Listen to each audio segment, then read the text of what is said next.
Morning all of you. आज हम पढ़ेंगे चैप्टर थर्ड। क्या पढ़ेंगे? चैप्टर थर्ड, जिसका क्या नेम है? अपनी वस्तु। जिसका नेम क्या है? अपनी वस्तु।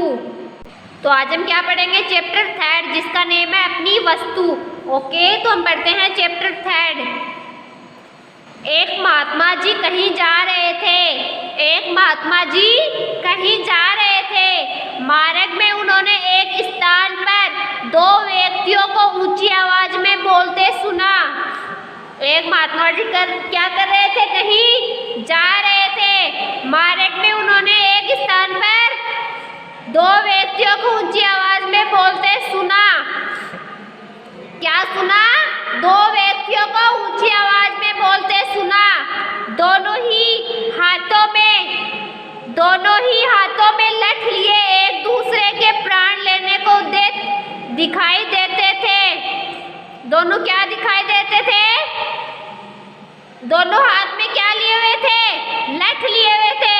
और क्या लेते हुए दिखाई दे रहे थे? दोनों एक दूसरे के प्राण लेते हुए दिखाई दे रहे थे। एक कहता था कि यह भूमि मेरी है और मैं इसका स्वामी हूँ, जबकि दूसरा उस भूमि को अपनी बतला रहा था। पहला क्या कहता था? ये भूमि मेरी है, मैं क्या हूँ? इसका स्वामी हूँ। और दूसरा भी क्या कर रहा था? इसको अपनी बतला रहा था।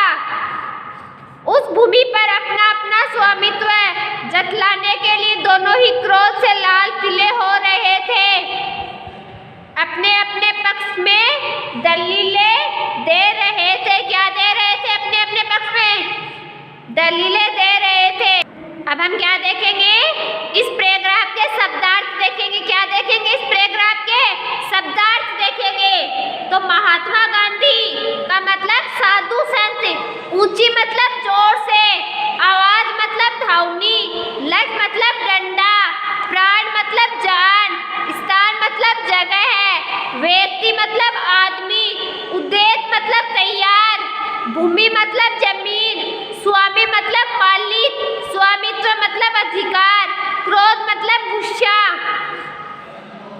पक्ष मतलब तरफ, दलीलें मतलब तर्क, लाल पीला होना मतलब क्रोधित होना, मतलब क्रोधित होना। अब हम क्या देखते हैं? इस पैराग्राफ के क्वेश्चन आंसर देखते हैं। जो पैराग्राफ हमने अभी पढ़ा है, इसके क्या देखते हैं? क्वेश्चन आंसर देखते हैं। महात्मा जी ने मार्ग में क्या देखा? तो इस पैराग्राफ ने हमें क्या पढ़ा है? क्या देखा महात्मा जी ने मार्ग में? महात्मा जी ने मार्ग में दो व्यक्तियों को ऊंची आवाज में बोलते सुना। क्या सुना? दो व्यक्तियों को ऊंची आवाज में बोलते सुना। दोनों व्यक्ति क्या कर रहे थे? दोनों व्यक्ति आपस में झगड़ा कर रहे थे। दोनों व्यक्ति अपने अपने पक्ष में क्या दलीलें दे रहे थे? दोनों भाई भूमि पर अपना अधिकार बता रहे थे। क्या बता रहे थे? भूमि पर अपना अधिकार बता रहे थे। उपयुक्त गद्यांश का उपयुक्त शीर्षक लिखिए। दो व्यक्तियों का झगड़ा। क्या है? दो व्यक्तियों का झगड़ा।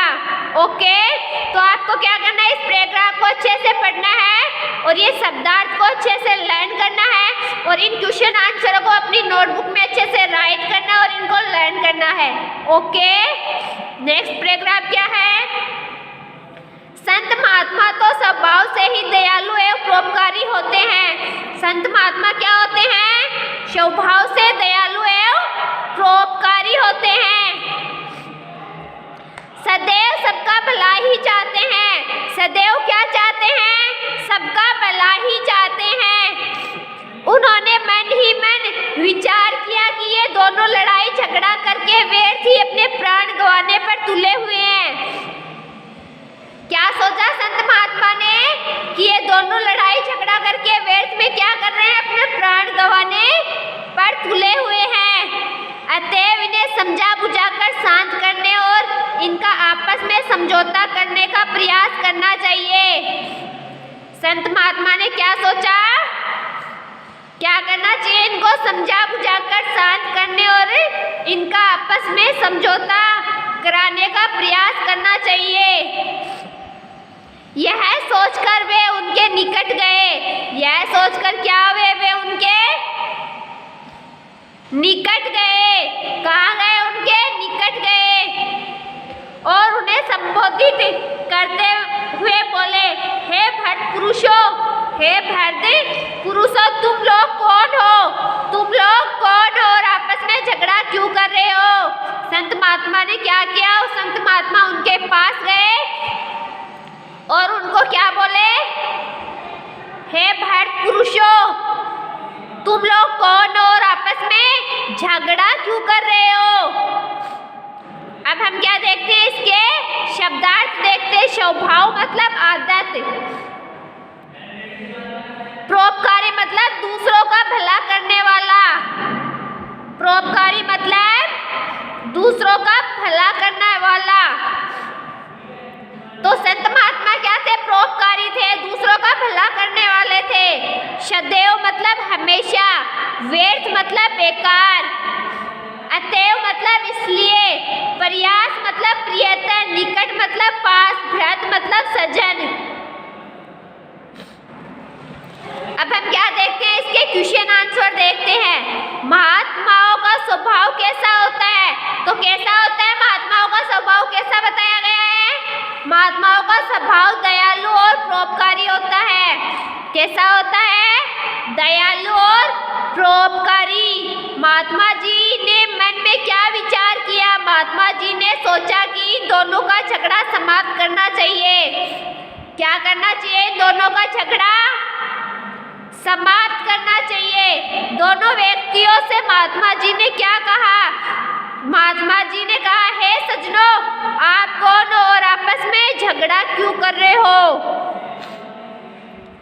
समझौता का समानार्थक शब्द लिखिए, सुलह है। तो इसको भी क्या करना है? आपको इस पैराग्राफ को भी अच्छे से पढ़ना है, इसके शब्दार्थ को अच्छे से पढ़ना है। जो ये क्वेश्चन आंसर है इनको अच्छे से अपनी नोटबुक में राइट करना है और इनको लर्न भी करना है और इनको अच्छे से समझना भी है।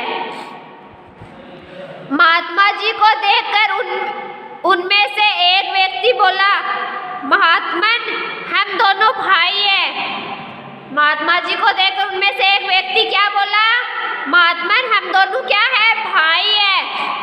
हमारे पिता ने मरते समय अपनी संपत्ति का जो बंटवारा किया था, हमारे पिता ने मरते समय अपनी संपत्ति का जो बंटवारा किया था उसके अनुसार इस भूमि का मालिक मैं हूँ, फिर भी यह व्यर्थ ही झगड़ा कर रहा है।